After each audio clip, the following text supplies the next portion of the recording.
કિસાન યોજના ક્યારે આવશે 22માં હપ્તાના રૂપિયા? પીએમ કિસાન યોજનામાં જોડાયેલા ખેડૂતો હવે 22માં હપ્તાની રાહ જોઈ રહ્યા છે. ખેડૂતોનો મુખ્ય પ્રશ્ન એક જ છે, પૈસા ક્યારે આવશે? વર્તમાન સંકેતો અનુસાર સરકાર હોળી પહેલા 2000નો હપ્તો ટ્રાન્સફર કરી શકે છે. આ હપ્તો ફેબ્રુઆરી 2026ના પહેલા કે બીજા અઠવાડિયામાં જમા થઈ શકે છે. કેટલાક અહેવાલો 11-20 ફેબ્રુઆરી 1926 આસપાસની તારીખ સૂચવે છે, પરંતુ અંતિમ તારીખની હજુ સત્તાવાર પુષ્ટિ થઈ નથી. ઓપરેશન સિંદૂરની સફળતા બાદ ભારત સરકારનો મોટો નિર્ણય. ઓપરેશન સિંદૂરમાં મળેલી પ્રચંડ સફળતા બાદ ભારત હવે ફ્રાન્સ પાસેથી વધુ ઘાતક સ્કેલ્પ ક્રૂઝ મિસાઇલો ખરીદવાની તૈયારી કરી રહ્યું છે. અહેવાલો મુજબ આ ડિફેન્સ ડીલની કિંમત અંદાજે 300 મિલિયન લગભગ 2700 કરોડ હોવાની શક્યતા છે. આ મિસાઇલો ભારતીય વાયુસેનાના રાફેલ ફાઇટર જેટ્સની તાકાતમાં અનેક ગણો વધારો કરશે. આ મિસાઇલ 250 કિમીથી વધુ દૂરના દુશ્મન સ્થળો અને બંકરોને નષ્ટ કરવા સક્ષમ છે. પન્નુનું એસજેઆઈ ફોરમ આતંકી સંગઠન જાહેર. ભારતના એનએસએ અજીત ડોભાલની કેનેડા મુલાકાતના માત્ર 3 દિવસમાં જ કેનેડા સરકારે ખાલિસ્તાની આતંકી ગુરપતવંત સિંહ પન્નુના સિખ ફોર જસ્ટિસ ફોરમને આતંકી સંગઠન જાહેર કર્યું છે. આ નિર્ણય બાદ હવે કેનેડામાં એસજેઆઈની તમામ મિલકતો જપ્ત કરવામાં આવશે અને તેની કોઈપણ પ્રવૃત્તિ પર સંપૂર્ણ પ્રતિબંધ રહેશે. ગત સપ્તાહે ડોભાલે કેનેડાના સમકક્ષ અધિકારીઓ સાથે મુલાકાત કરી પુરાવા સોંપ્યા હતા. બાબરી ઢાંચો કયામત સુધી નહીં બને. ઉત્તર પ્રદેશના મુખ્યમંત્રી યોગી આદિત્યનાથે કહ્યું છે કે બાબરી માળખું ક્યારે ફરીથી નહીં બને. તેમણે કહ્યું કે તેઓ જે સપના જોઈ રહ્યા છે તે સાકાર થશે નહીં. બાબરીનું માળખું કયામતના દિવસ સુધી ફરીથી નહીં બને. સીએમ યોગીએ કહ્યું, કયામતના દિવસ માટે ન જીવો, ભારતમાં નિયમો પ્રમાણે જીવતા શીખો. જો તમે અહીંના કાયદાઓનું પાલન કરશો અને નિયમો પ્રમાણે જીવશો તો તમને ફાયદો થશે. અમદાવાદમાં શરૂ થયું શ્વાન સ્મશાનગૃહ. ગુજરાતનું સૌપ્રથમ સીએનજી બેઝડ ક્રિમેટોરિયમ અમદાવાદમાં કાર્યરત થયું છે. એએમસી દ્વારા 30 લાખના ખર્ચે જમાલપુર ખોડિયાર નગર રોડ પર આ સુવિધા ઊભી કરવામાં આવી છે. અહીં એક સાથે 3 શ્વાનના અંતિમ સંસ્કાર વૈજ્ઞાનિક પદ્ધતિથી કરી શકાશે. વિશેષતા એ છે કે માલિકો સીસીટીવી દ્વારા ઘરે બેઠા અંતિમવિધિ નિહાળી શકશે અને અસ્થિ પણ સન્માનપૂર્વક પરત મળશે. આમ પર્યાવરણની જાળવણી અને પાલતુ પ્રાણીઓને ગૌરવપૂર્ણ વિદાય મળશે. ગિરનારમાં મહાશિવરાત્રી મેળાનો પ્રારંભ. જૂનાગઢમાં પરંપરાગત ધ્વજારોહણ સાથે 5 દિવસીય મહાશિવરાત્રી મેળાનો પ્રારંભ થયો છે. આ વર્ષે પ્રથમવાર ભવનાથ તળેટીમાં આકર્ષક ડમરૂ યાત્રા યોજાશે. લાખો શ્રદ્ધાળુઓ માટે વહીવટીતંત્રે 850ની ક્ષમતાનો ડોમ અને 195 બસોની સુવિધા ઊભી કરી છે. મેળાના અંતિમ દિવસે સાધુ સંતોની ભવ્ય શાહી રવેડી નીકળશે. યાત્રીઓની સુરક્ષા અને સુવિધા માટે 24 કલાક હાઉસકીપિંગ અને મેડિકલ સહાયની વ્યવસ્થા ગોઠવવામાં આવી છે. પાટણમાંથી બાંગ્લાદેશી મહિલા ઝડપાઈ. પાટણમાં એસઓજીએ ગેરકાયદેસર રીતે રહેતી 38 વર્ષીય બાંગ્લાદેશી મહિલાને ઝડપી પાડી છે. મહિલાની પૂછપરછ દરમિયાન તેની પાસે ભારતમાં પ્રવેશ માટેના કોઈ કાયદેસર પાસપોર્ટ કે વિઝા મળ્યા નથી.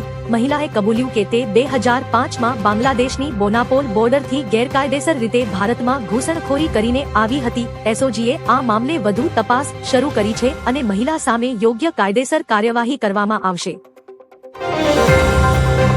સ્પીકરના ચેમ્બરમાં ઘૂસી ગાળો આપી. કેન્દ્રીય મંત્રી કિરેન રિજિજુએ આક્ષેપ કર્યો છે કે કોંગ્રેસના 20થી 25 સાંસદો લોકસભા સ્પીકરના ચેમ્બરમાં ઘૂસી ગયા હતા અને તેમને ગાળો આપી હતી. રિજિજુના જણાવ્યા મુજબ પ્રિયંકા ગાંધી વાડ્રા અને કેસી વેણુગોપાલ જેવા વરિષ્ઠ નેતાઓની હાજરીમાં સાંસદોને ઉશ્કેરવામાં આવ્યા હતા. સ્પીકરના નરમ સ્વભાવને કારણે સખત કાર્યવાહી ટળી હોવાનું તેમણે ઉમેર્યું હતું. આ ઘટનાને પગલે પક્ષ અને વિપક્ષ વચ્ચે ઘર્ષણ વધુ તેજ બન્યું છે. અમેરિકાએ પીઓકે અને અક્સાઈ ચીનને ભારતનો ભાગ બતાવ્યો. ભારત-અમેરિકા ટ્રેડ ડીલ બાદ યુએસટીઆર એ સોશિયલ મીડિયા પર ભારતનો નકશો શેર કર્યો, જેમાં પીઓકે અને અક્સાઈ ચીનને ભારતનો હિસ્સો દર્શાવતા વિવાદ સર્જાયો છે.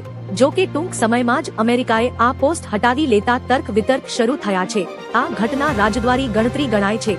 બંને દેશો ટેરિફ ઘટાડવા અને વેપાર વધારવા સંમત થયા છે, જેનાથી ભારતીય નિકાસકારોને મોટો આર્થિક ફાયદો થવાની અપેક્ષા છે.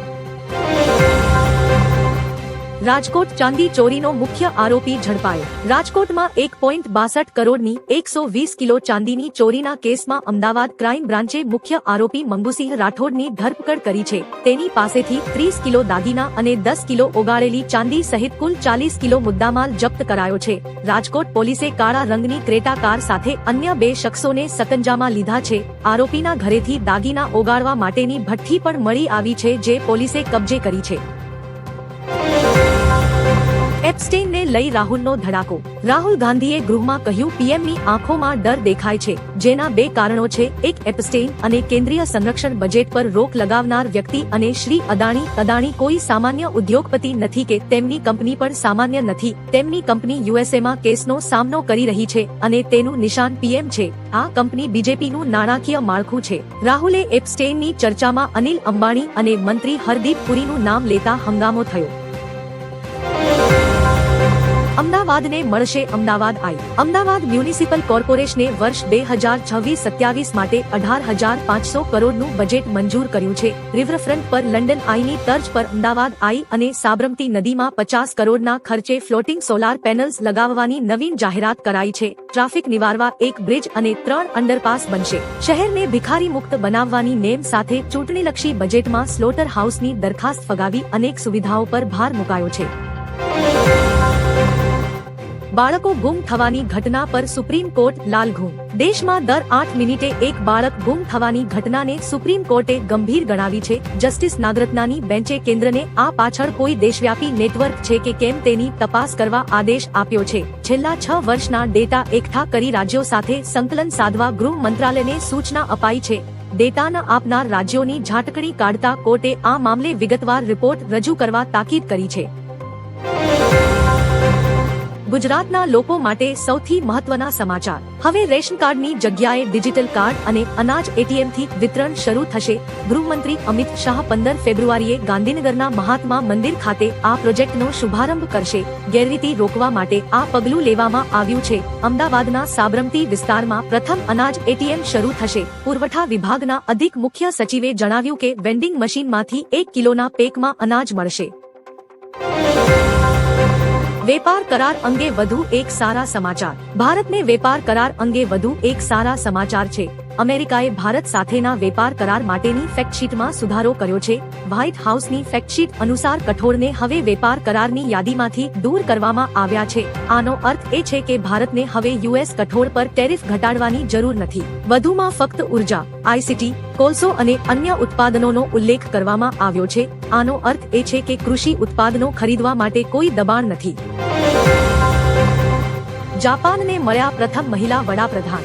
જાપાનને સનાએ તાકાઇચીના રૂપમાં પ્રથમ મહિલા વડાપ્રધાન મળ્યા છે. તેમની પાર્ટી એલડીપીએ વિન્ટર સ્નેપ પોલમાં 233 થી વધુ બેઠકો સાથે ભવ્ય બહુમતી મેળવી છે. આ ઐતિહાસિક જીત બદલ પીએમ મોદીએ સોશિયલ મીડિયા પર અભિનંદન પાઠવ્યા હતા. મોદીએ વિશ્વાસ વ્યક્ત કર્યો કે તાકાઇચીના નેતૃત્વમાં ભારત અને જાપાનના સંબંધો નવી ઊંચાઈઓ સર કરશે. આ જીત જાપાનના રાજકારણમાં એક નવા યુગની શરૂઆત છે. જંગલો પર સંકટ. 5 વર્ષમાં 6,800 હેક્ટર જમીન ઉદ્યોગોને અપાઈ. ગુજરાતમાં છેલ્લા 5 વર્ષમાં 6,850 હેક્ટર જંગલ જમીન ઉદ્યોગો અને અન્ય વિકાસ કાર્યો માટે ફાળવાઈ છે. સરકાર દ્વારા જાહેર કરાયેલી માહિતી પ્રમાણે આ રિઝર્વ ફોરેસ્ટ લેન્ડનો ઉપયોગ મુખ્યત્વે ઇન્ડસ્ટ્રીઝ, માઇન્સ અને ઇન્ફ્રાસ્ટ્રક્ચર પ્રોજેક્ટ માટે મંજૂર કરવામાં આવ્યો છે. વન વિભાગ દ્વારા આ ડાયવર્ઝનને મંજૂરી આપવામાં આવી છે, પરંતુ પર્યાવરણવિદો આને લઈને ચિંતિત છે. ગુજરાતમાંથી ઠંડીની વિદાય. પવનની દિશા બદલાતા તાપમાનમાં વધારો. ગુજરાતમાં ઉત્તર પૂર્વથી પૂર્વ તરફના પવનો ફૂંકાવાને કારણે ઠંડીનું જોર ઘટ્યું છે. રાજ્યના વિવિધ શહેરોમાં તાપમાનમાં 1 થી 2 ડિગ્રીની વધઘટ જોવા મળી છે. હવામાન વિભાગના જણાવ્યા અનુસાર આગામી સમયમાં ઠંડીમાં વધુ ઘટાડો થશે. રાજ્યમાં સૌથી નીચું તાપમાન નલિયામાં 13 ડિગ્રી નોંધાયું છે, જ્યારે અમદાવાદમાં 19, ગાંધીનગરમાં 18, ડીસામાં 14 અને કેશોદમાં 14 ડિગ્રી તાપમાન રહ્યું છે. ભારત મલેશિયા વચ્ચે થયા આ એમઓયુ. પીએમ મોદીએ મલેશિયાના વડાપ્રધાન અનવર ઇબ્રાહીમ સાથે દ્વિપક્ષીય બેઠક યોજી હતી. બેઠકમાં બંને દેશો વચ્ચે સમજૂતી કરાર સહિત 11 દસ્તાવેજોનું વિનિમય થયું. આ દસ્તાવેજોમાં સેમિકન્ડક્ટર, હેલ્થ, સુરક્ષા, શિક્ષણ અને શાંતિ જાળવણી સહયોગ જેવા મુદ્દાઓનો સમાવેશ થાય છે. બંને પક્ષોએ 6 એમઓયુ પર હસ્તાક્ષર કર્યા. પીએમ મોદીએ જાહેરાત કરી કે ભારતની યુપીઆઈ સિસ્ટમ ટૂંક સમયમાં મલેશિયામાં શરૂ થશે. ઇન્કમ ટેક્સના નવા નિયમ. ભારતનું ટેક્સ માળખું પહેલી 20 એપ્રિલ 1926 થી બદલાઈ રહ્યું છે. નવા આઈટી રૂલ્સ 2026 હેઠળ શેરબજારમાં ટ્રેડિંગ ડેટા 7 વર્ષ સુધી સાચવવો ફરજિયાત બનશે અને દરેક ટ્રાન્ઝેક્શન પર સરકારની નજર રહેશે. નોકરિયાત વર્ગ માટે ઘર, કાર અને અન્ય ભથ્થાઓની ગણતરી હવે ચોક્કસ ફોર્મ્યુલાથી થશે. ઉપરાંત વિદેશી કંપનીઓ અને એનઆરઆઈઝ માટે પણ ટેક્સના નિયમો કડક કરાયા છે. હવે ડિજિટલ બિઝનેસ અને વિદેશી સંપત્તિ પર પણ ભારત ટેક્સ વસૂલશે.